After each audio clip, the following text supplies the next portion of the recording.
What's up, guys? We're back. Another Trifecta Sunday, October 11th, NFL Week 5. This week, we're sponsored by Trader Joe's Popcorn. It's tasty, it's salty, it's poppin'.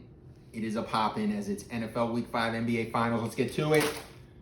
Leg 1 of the Trifecta, Eagles, Steelers. I always do this. Let's talk about the spread. For the first 4 games, I'm 4-0 with the spread, so let's talk about it. Eagles are +7, going to Pittsburgh. Playing 3-0 Steelers. Steelers are on a long extended bye after the coronavirus, so that should be interesting. What are people saying? Is it fool's gold last week? Are the Eagles turning it around finally with Wentz and company?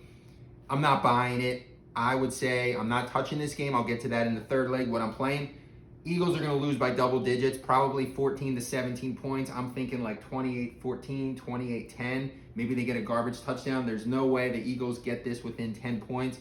If you want to bet it, I'm staying away just because it's an all Pennsylvania battle. I can't do it. I would take the Steelers -7 to win easily to cover that game.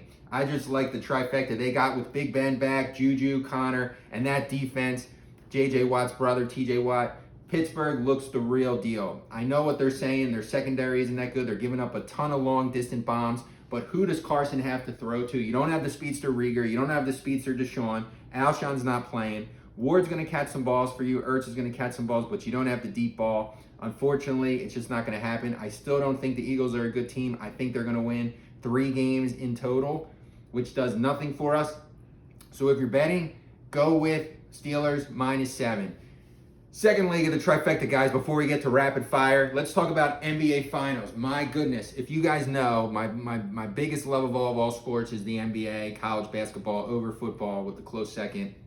That game 5 was unbelievable. LeBron and Jimmy Butler going back and forth nonstop, making the big shots. Man, that was a great game. I don't know if the Heat can do it, but man, I hope so, because the best 2 words that I can hear are Game 7. Can we get there? Can the Heat do it again? Jimmy Butler has confidence instilled in Duncan Robinson and Tyler Hero. Duncan has 27 points. Last game, I said he needed to hit 6 3-pointers for them to win. He had 7. They're going to need that performance again. LeBron played like a beast, and it still wasn't enough. I don't know what you guys are thinking. Every time I watch the Lakers, Anthony Davis is always on the ground. He's always falling. He's moving super slow. He moves like in slow motion, but yet he scores a quiet 25, 30 points. He needs to be aggressive like Butler. He needs to be aggressive like LeBron. They need him, and then he could score 40 points. It's just not in his DNA. He's not a killer, but they need him to step up. But man, if the Heat can do it again and then force a Game 7, anything can happen. So I don't know. What is it? The Lakers are -5.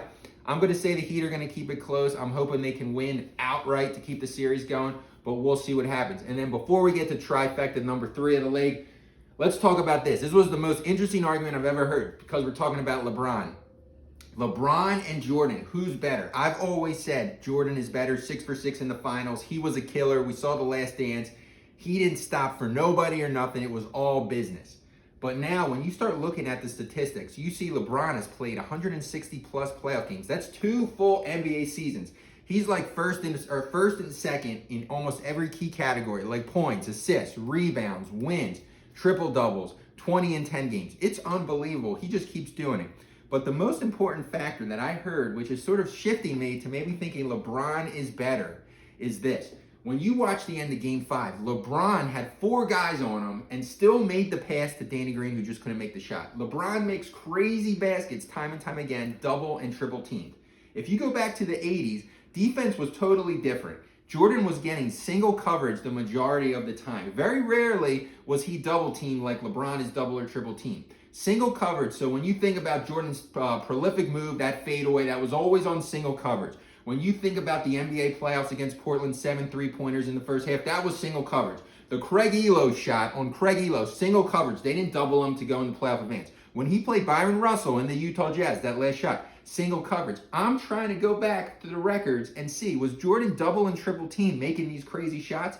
He made difficult shots, no doubt, but he wasn't double or triple team. Based on what LeBron does offensively, I'm starting to shift. Maybe LeBron is better. I'm curious what you guys think, but I don't know. We'll see. If LeBron gets number 4, once he starts getting closer to the 6 championships, you're going to see everyone's going to start shifting. But until he gets to that 6th or 5th, it's not there. But that double team argument, I kind of like it. But let's get to rapid fire. Trifecta leg number 3, the big games of the week, right?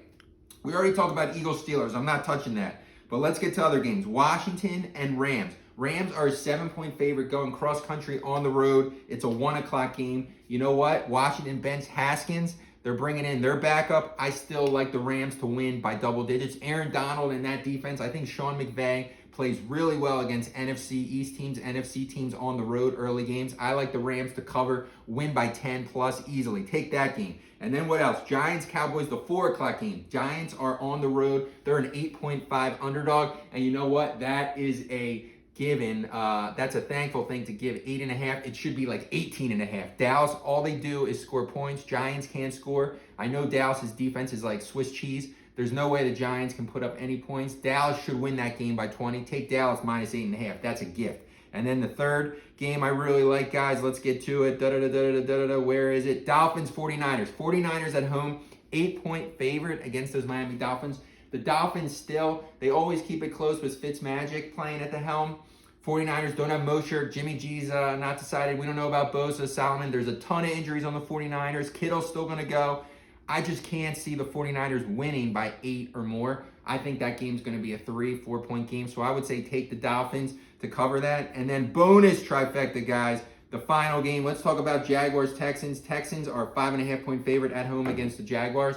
I'm not going to touch this game, but it's bonus if you're thinking about it. 0-4 Bill O'Brien. He's fired. I think they got new life now with Deshaun Watson and company. They're ready. New regime. Romeo Crennel. I think they blow out Jacksonville 10 plus at home. So there you go. So let's recap before we get out of here. Eagles, Steelers. Take Steelers minus 7 to cover. Then we got the other games on the 3-leg parlay. We got the Redskins losing by more than 7.5 or whatever it is. So take the Rams in that game. Take Dallas to beat the Giants. Take the Dolphins to cover. And then if you're doing bonus, like I said, get the Texans to win big time against Jacksonville. That's all we got. Sunday, October 11th. V Productions, another trifecta. Barstools in Philadelphia. Let's go, guys. Have a good weekend.